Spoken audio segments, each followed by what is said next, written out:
Estuate, and Nick Quinn, Principal Engineer for Infinite Graph, a solution from Objectivity, Inc. Roger provides product development services to software companies and companies that use software in their business. He has delivered dozens of projects to a range of clients around the world using global teams from gathering initial requirements to design build to long-term support. He is currently VP of Client Management at Estuate and has held services management and product development executive positions at i2 Technologies, Symphony Services, and Steel Wedge Software. Nick Quinn is the principal engineer for Infinite Graph, a distributed graph-oriented data management solution from Objectivity, Inc. Since joining Objectivity, Nick has been working exclusively on the Infinite Graph project and has played a key role on the design and architecture of Infinite Graph 3.0 and 3.1. Prior to joining Objectivity in 2010, Nick worked as a lead Java developer at Savvy Networks, a Lockheed Martin company. Nick holds a master's degree in the College of Engineering from Santa Clara University in Santa Clara, California. We will be emailing a link to the recorded webinar to all that registered. We'll also be posting it on the recorded webinar on Estuate's website at www.estuate.com. Thank you, Roger and Nick, for presenting, and I'll turn the webinar over to you now.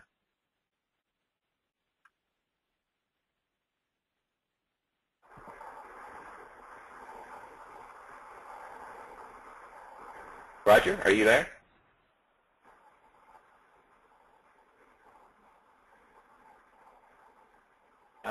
Nick, are you there? Yes, I am. I just want to make sure my audio is working. Roger, can you hear me?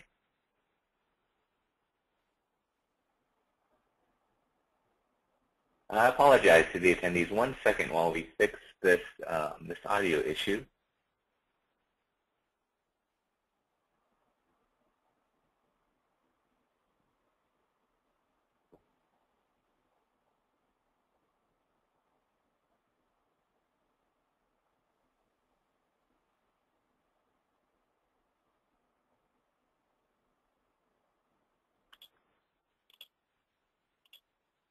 Okay, Roger, are you there? I'm here. Okay, go ahead. All right. Sorry for that technical difficulty. So thanks very much for joining the webinar. I appreciate your attendance today. And today we will be covering graph technologies, and it's part of our big data series of webinars. I want to tell you a little bit about Estuate. We're based in Silicon Valley in Sunnyvale. We've had a consistent growth record over the past 9 years of operation with 300+ employees. Our employee base is split between the U.S. and India. We have about 150 folks in the U.S., and then the rest of the team is based in India. And we grew 65% last year. Our focus in terms of the type of work that we do is around business intelligence and big data. We do a lot of work with open source technologies as well as commercial technologies like Vertica, HP Vertica. We also do work with IBM Optin for information lifecycle management, data subsetting, and data archiving. And we're also working with Oracle technologies and application implementation and integrations. We also have a practice around product engineering services. We have experience in a number of business intelligence solutions, products like Cognos, OBIE, Hyperion, SAS, MicroStrategy as examples. And we've done everything from provide resources for short-term engagements, short-term staffing, to turnkey multi-million-dollar projects with clients like the U.S. Marine Corps, for example, Expedia, Bechtel, Apple, just to mention a few. Most of our business over the years has been through referral from our clients. We are 100% referenceable, and we emphasize long-term strategic relationships with our customers. Our clients range from the Fortune 500 to startup organizations, and we have a culture of extreme service. What that means is that we're very responsive and very flexible in our ability to respond to client needs. Moving to the next slide, I want to just talk a little bit about some of the customers that we have. So these are grouped according to the various technologies that we're working with and the types of implementations or services that we have delivered. And so to give you some examples on the business intelligence and big data side, we've done work with E&J Gallo. We've done work with Visa for fraud detection. We've done work with Sprint in tracking phone activities and using that information around marketing. So we've done a number of big data projects with a number of organizations, as you can see in the bottom corner of the slide deck. With all of our IT service areas, we offer a range of services, including design. We can also consult on business strategy. We also provide long-term maintenance and support, and because we have an operation in India as well as our consultants here in the U.S., we can provide 24/7 coverage. So if you're looking at our big data practice, we have a team that is focused on big data solutions, and those folks are working with big company names like Sprint, Franklin Templeton, Intuit, Expedia, and one of our consultants that actually gave a webinar last month that some of you may have attended actually wrote a book on big data and Hadoop. So we have a very strong practice around that, working with big data, and now we're working with objectivity very much on the big data side using the graph technologies that you're going to learn about. We have very strong expertise in cloud computing, and all of the big data technologies, including some of the ones listed on this slide like Hadoop and NoSQL technologies like Mongo. And we can do everything from delivering a demo to a proof of concept to delivering workshops and training customers as well. So we can work with you either on a short pilot project or undertake a large solution, depending on your needs.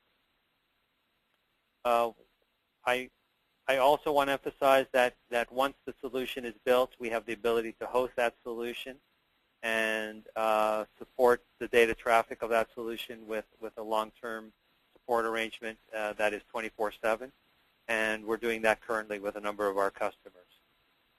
We are also able to anticipate concerns that you may have around the scaling and performance of that solution. So, for example, a large big data project that we're doing for HP, where we're bringing data in from SAP and Salesforce.com through an Informatica ETL process, we're able to anticipate some of the challenges around number of users and how to scale and make sure that the reports that are generated are timely and flexible, so that the users can custom tailor those reports to their requirements. That covers the introduction to Estuate. Now I'll pass this over to Nick Quinn. Thank you. Thank you, Roger.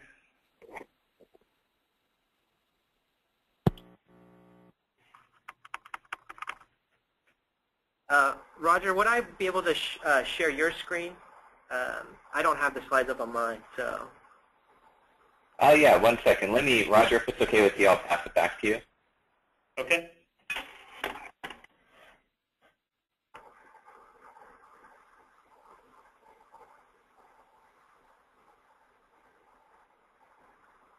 All right, well, thank you guys for having me. My name is Nick Quinn. I've been part of Objectivity for the last 3.5 years. We are a proven object-oriented database. We've been around for about 2 decades in the NoSQL space. NoSQL has only come about in the last 10 years, but we've been calling it NoSQL from the beginning. So basically, the object-oriented database is called ObjectivityDB, and Infinite Graph is a graph database, distributed graph database built on top of ObjectivityDB. You can go to the next slide. So we are headquartered in Sunnyvale. We've been around since the late 80s. We've had a first database in 1989, and we've been working with petabytes of data since 10 years ago. So it's only been the last 3 or 4 years that we've been working on a graph database solution because of the needs of our customers who've been building graph technology on top of ObjectivityDB for some time. But ObjectivityDB is really meant for connections. We've been using ObjectivityDB to exploit the value in connections for our customers. And it was just kind of a natural switch to start building a graph database technology on top of ObjectivityDB. Infinite Graph was born about 3.5 years ago, and we're already in version 3.1 now. And we're already building our first product on top of Infinite Graph called Graph My Life, which is a mobile social app that runs in the cloud and allows users to integrate their various social platforms to find unified connections between their social networks. You can switch to the next slide. So in the NoSQL space, there's a number of partners. You have a lot of key value stores, the Cassandras, the Reacts, the Dynamos. You have a number of Mongo document stores, MongoDB, CouchDB, those are document stores. You have some big table column stores like Hypertable or Cloudera. And then you have object-oriented object databases. And these are built on top of the object model. And they really lend themselves naturally to a graph database store because graph model is a data model that's just made up of objects, vertex objects, edge objects. And so when you're looking at graph databases, the key is really the connections, the value in the connections. That's why you would use a graph database. A graph database is really, at its essence, a native storage engine that enables the reading and writing of graph-structured data. So graph databases are typically used when your data source is highly connected, when the connections are important so that they add value to your data, and when the access patterns involve traversal of those connections. So those are the things we focus on with our technology. The reading and writing of the data with emphasis on the connectedness of that data, and then, of course, the navigation API. So you can switch to the next slide.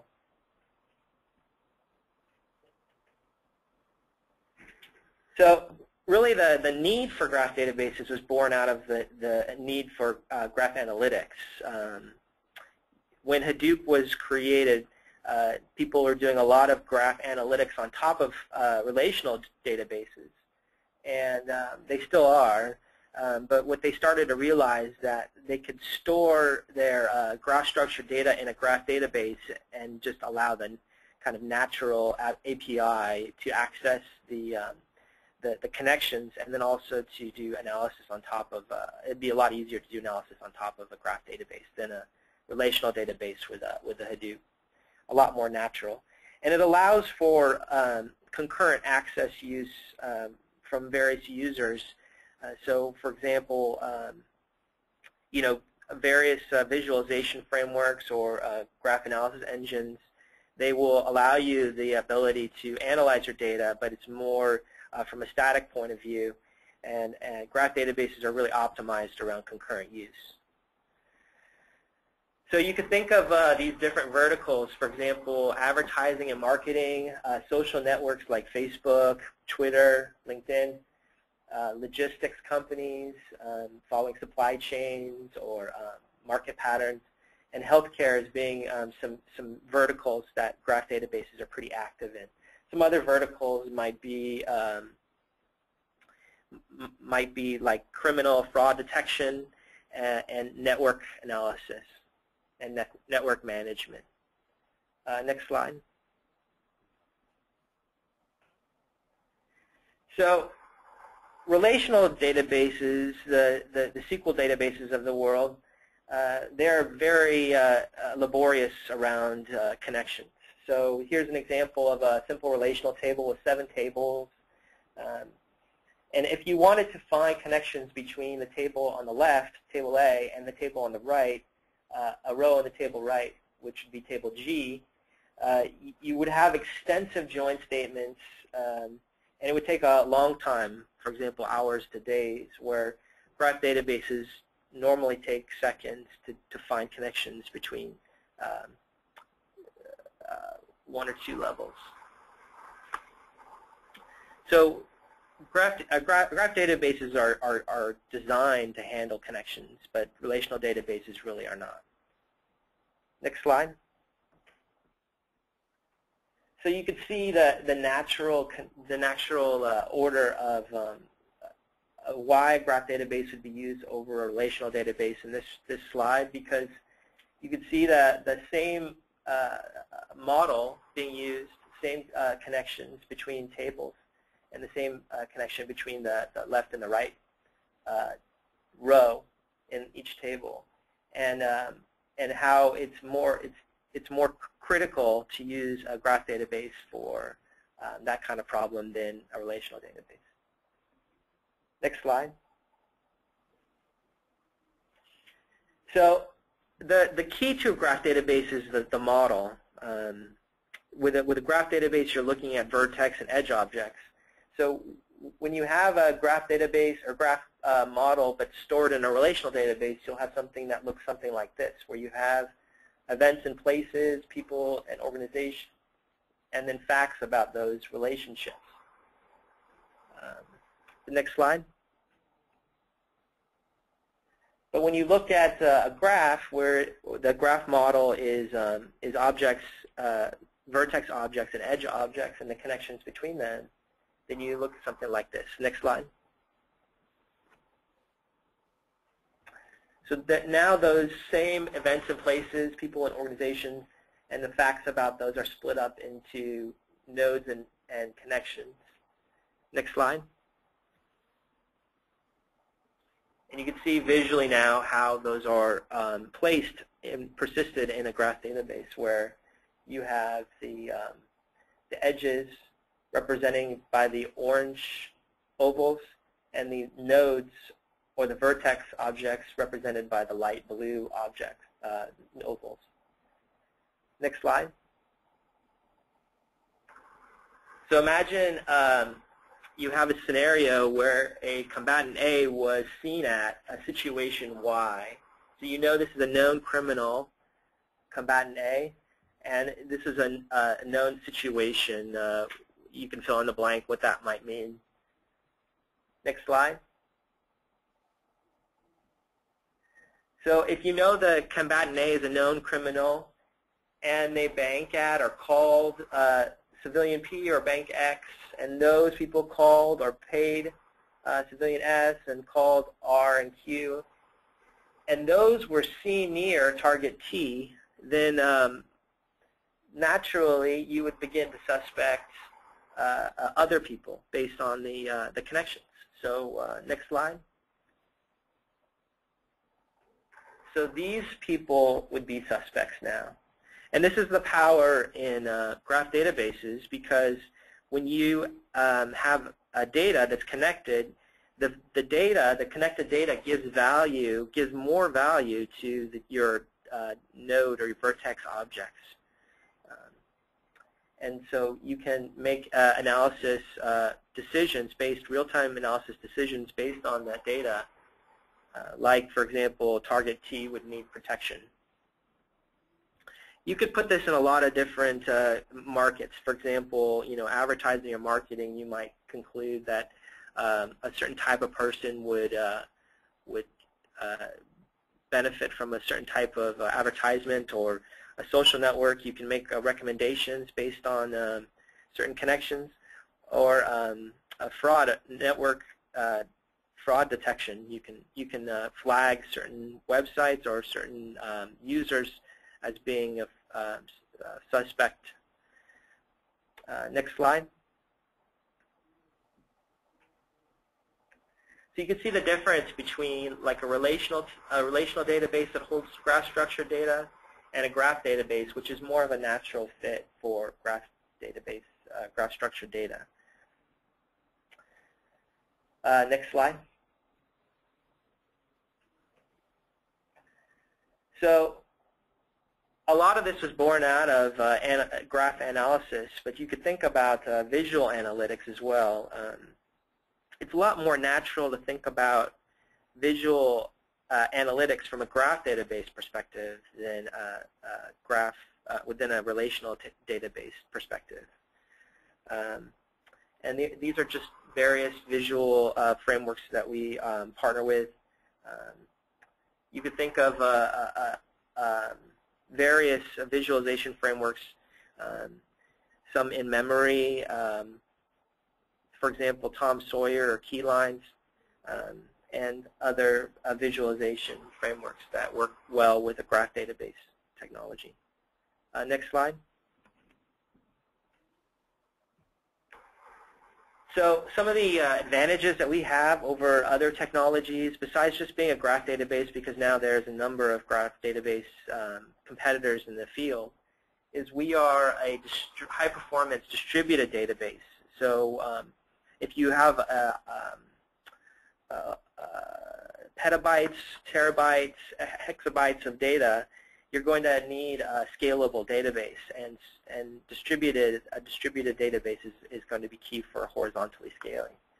Also, you're going to need a database if you're doing graph analysis that has a very powerful navigation analysis engine. And so, so we really focus on the reading of our data, the traversal of our data, and so that's one of the things that sets us apart. We're parallel distributed queries, so basically you can distribute the work amongst the various hosts you might have data stored on, and we have a very simple Java API for adding and reading and writing your graph data. Next slide.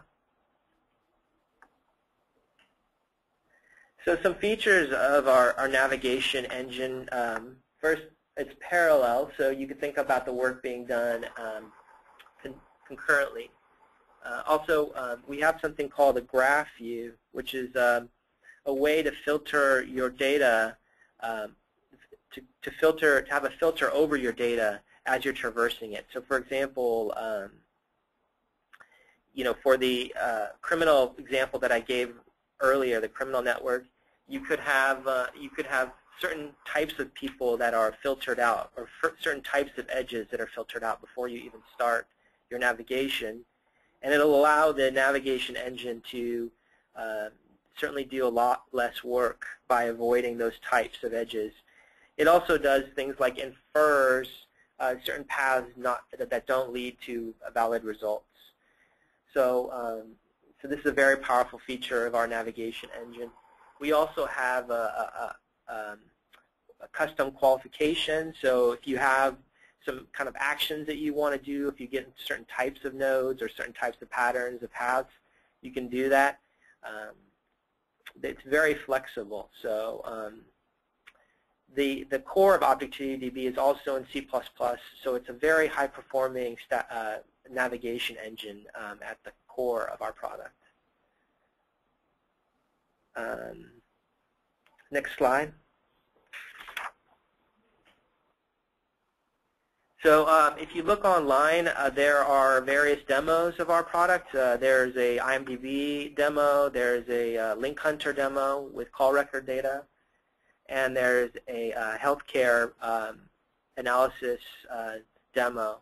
And so these are just a couple where you can kind of see the power of our navigation engine.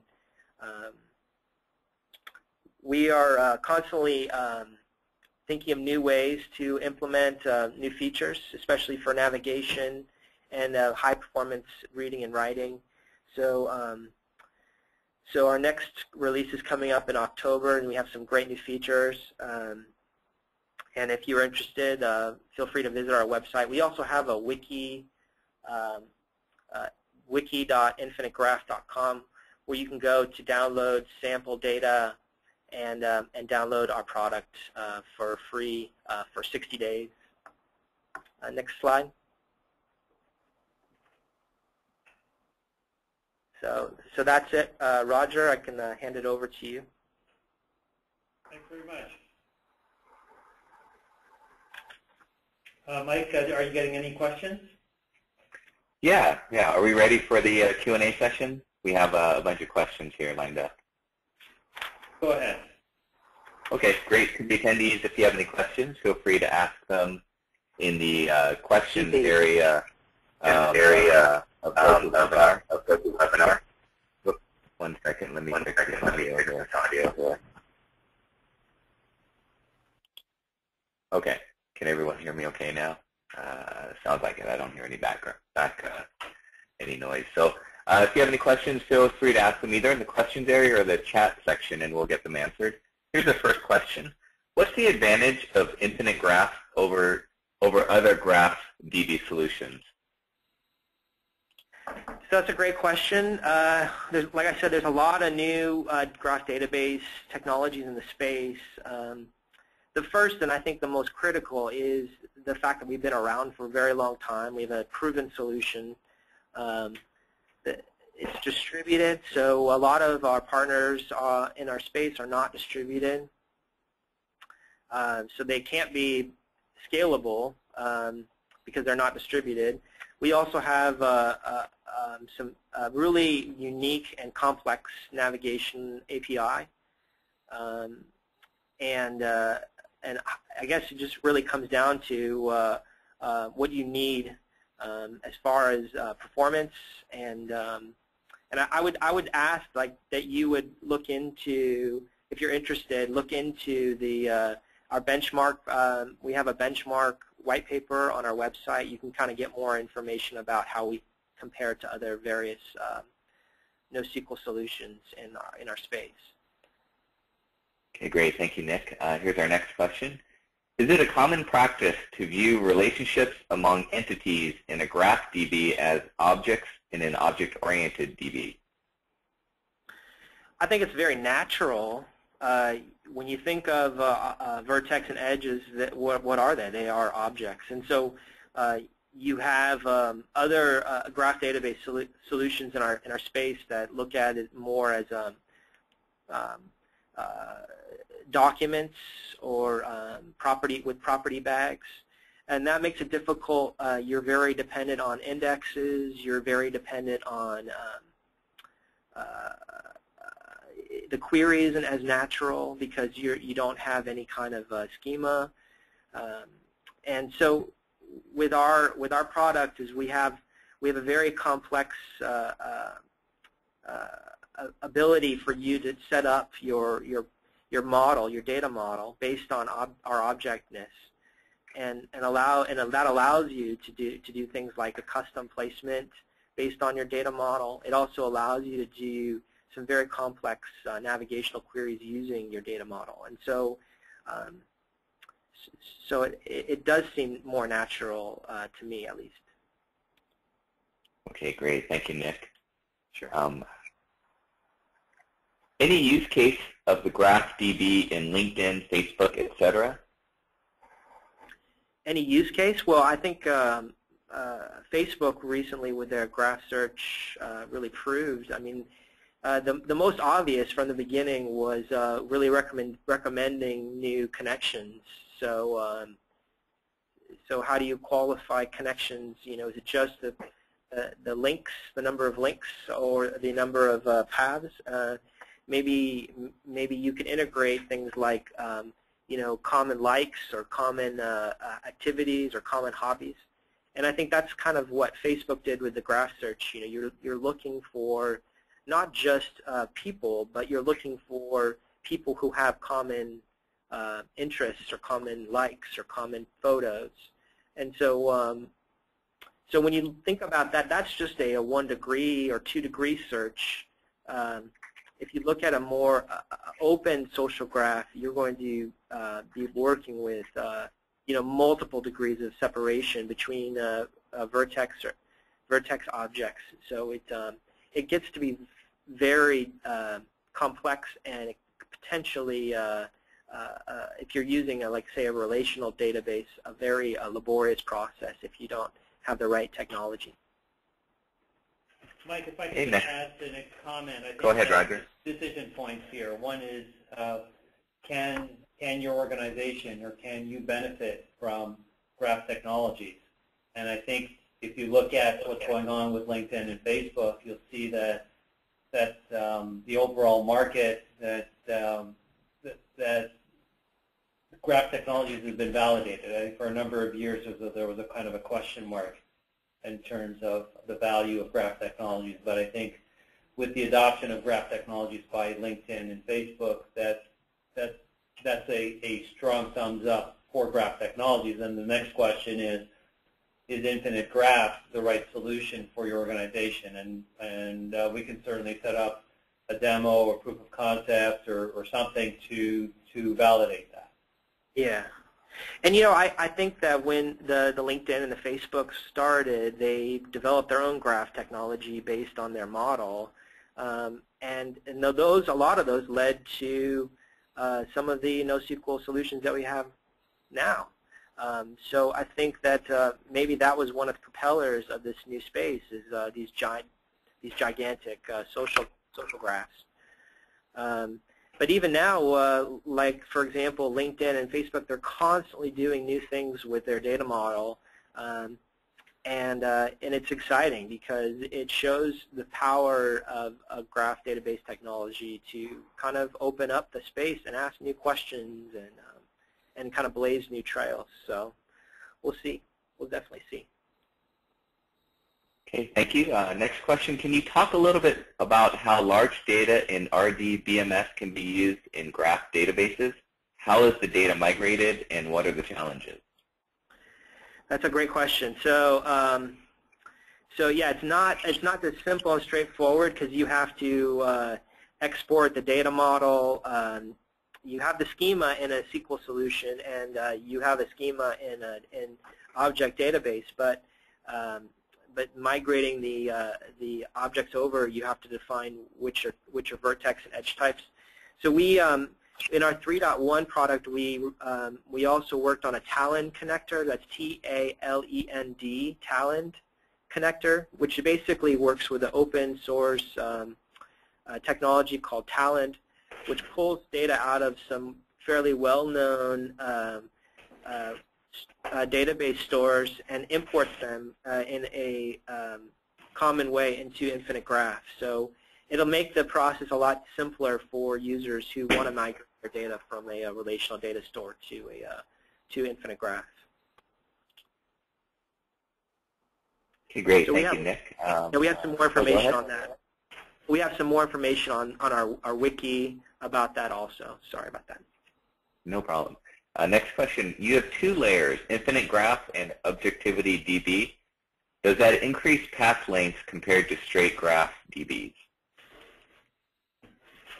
That's a good question. So our Objectivity DB is our storage engine. A lot of other technologies have some type of underlying storage technology underneath their API. So we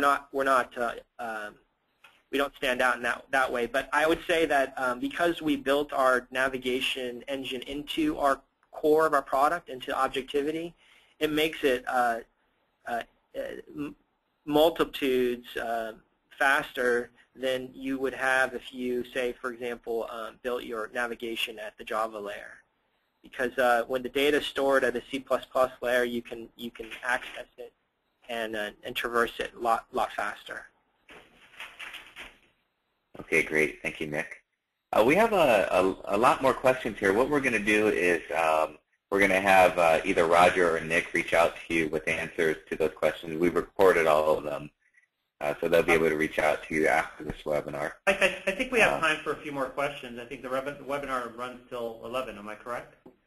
That is correct, yeah. If you guys have time, we can take some more questions here. Nick, are you okay with that? Yeah, sure. I'd love to. Okay. Next question. How does Infinite Graph integrate with existing technologies? So we have a number of visualization partners. So for example, Tom Sawyer Keylines I mentioned. We are looking at a lot of actual graph databases in our space are integrating with analysis engines or building them themselves into their products. So there's a lot of activity around graph analysis engines, things built on top of Hadoop per se with MapReduce capability. So so you'll see some of those in-memory or high-performance MapReduce technologies kind of working around graph database technologies. And we're certainly looking into how we could necessarily partner and integrate with those technologies. And then there's third parties, for example, Tinkerpop has built a stack for open back-end graph database technology to plug into. And so it allows a kind of a common interface for analysis. And they have an interface called Blueprints, which allows another standard called Gremlin to do analysis on top of various backends. So that's an option. And then of course, just all of the features that Infinite Graph and Objectivity offer through our product. I think you could probably find more than enough ability to cover most of your graph use cases. Okay, great. Thank you. How would Infinite Graph compare with Neo4j? So, of course, there's the distributed nature of Infinite Graph. The Neo doesn't distribute, and so that is a limitation. Neo is a Java API, so they do all their navigation storage through the JVM, and so it is an embedded process. If you want to have concurrent access to a Neo instance, you have to access it through a REST interface. So that slows down the process significantly. Neo does have some advantages with the Java space, but those are quickly minimized with kind of large-scale data sets. When you have large-scale data sets, you'll begin to see some major issues with their scalability and their access features. Is there a rule of thumb for applications best deployed in relational SQL versus graph technology? Like I said earlier, I think that the three keys for even thinking about using a graph database technology would be, is your data highly connected? Do you find value in the connectedness of your data? So does that give your data value to have the data connected? And then do you find value in being able to traverse those connections? So if those are if there's even a weak yes on those three, then I think you could find some significant value in a graph database technology. And I think that there's some use case for even extracting metadata that you're from your relational database to place into a graph database to be able to do some graph analysis on. So I think there's even for that set, if you have a large data set and you only want to pull out certain types of data, I think there's still a use case for that. And we actually have at one of our Oracle Worlds demos, we had a Infinite Graph instance running with data stored in an Oracle NoSQL database. That's a key value store. And so we used the objects in Infinite Graph were just pointers. They had very little, some data on them that allowed some kind of surface level navigation, and they had pointers back into the NoSQL database instance that allowed us to do some deeper navigation if we wanted to. So I think there's a use case for that as well. To have your data still stored in relational or a NoSQL document store or a key value store, and then having metadata or proxy objects in Infinite Graph. I think there's definitely a use case for that. Great, thank you, Nick. Can you give some examples of data sizes that you have used with your graph database? Also, can you use commodity hardware to run your graph database? Yeah, definitely. We run it on commodity hardware. We deal with a lot of defense space customers, so we deal with very large data sets. So, like I said, petabytes, exabytes of data, and we can handle something in billions and trillions of nodes and edges, and that's not even counting the complexity of those nodes and edges.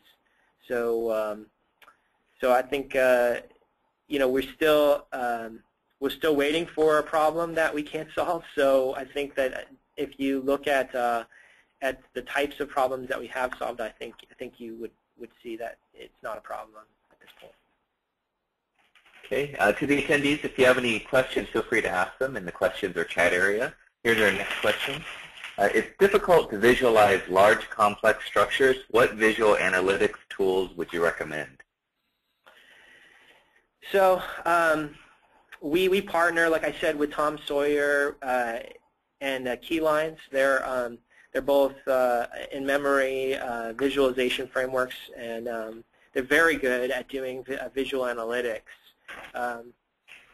Keylines it works in JavaScript, but it also works in HTML. So that's a great solution for a lot of graph analytics. And so so those are great options. We also have a visualization tool that we distribute with our product. So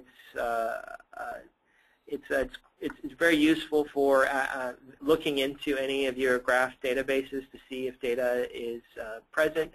Also, it's a great development environment for trying out navigation configurations or trying out navigation plugins, or just doing general purpose queries with your indexing. And it also allows you to do some pretty cool custom visualization settings with the data model. So so there's always that as well. But there's some other great open source visualization frameworks out there. I think E3 is a great visualization framework. And I think if you just Google graph visualization tool kits, you'll probably find a lot of other ones. Okay, thank you, Nick. What bottlenecks do you visualize in the future with respect to the big data industry? That's a great question. I think that we'll continue to see more demand for faster reads and writes. One thing I always say at conferences to customers is that you want to balance the reads and writes. You don't want a very fast write with a very slow read, and you don't want a very fast read with a slow write. So, because you want to be able to ingest your data and access it at the same time. So you want good concurrent access also. So you want to find a solution that kind of balances all these three. But you also can look for a solution that maybe is heavier on whatever your graph use case is. So if you're doing a lot more reads than writes, you want a solution that is better at reads, or vice versa. I think that a lot of users focus a lot on the initial ingest because that'll show performance, and that's important. But once you have the data in your database, you're going to continue to write and read at the same time concurrently, and you want a high performance that way also. So I think a balanced view is pretty smart. Okay, great. Thank you. Last question here. What's the difference between graph and visualization? That's a good question. So a graph a database is, like I said, it's optimized for concurrent use, and so visualization is normally just a static picture of your data, and it's usually done in memory. So you could think about, the size of your data set in memory. If you don't have that kind of scale, if you don't have that size of data, then you can visualize the entire thing in memory. That's not a problem, and you probably won't need a graph database. But if your data set is larger than, say, your memory, then you're going to need some place to store it and some way to access it. And so I think a graph database is a very smart solution. There's a lot of things that you can do with a graph database also, actions and logic that you can execute around navigation that you can't do with a visualization framework. So that's definitely important if you have those use cases. Okay, great. Thank you, Nick. There are no more questions, so we're going to wrap up this webinar. Thank you, Nick and Roger, for attending or for presenting, and thank you to the attendees for attending today. We've recorded the webinar, and we're going to post the recording on Estuate's website at www.estuate.com, and we'll also be emailing out the recording to all those that registered. Roger's information is right there on the screen. Feel free to reach out to him either by email or phone. Both are supplied there. Thank you again to the attendees. Have a great day, and thank you to the presenters for presenting today. Thank you, Mike. Thank you. Bye.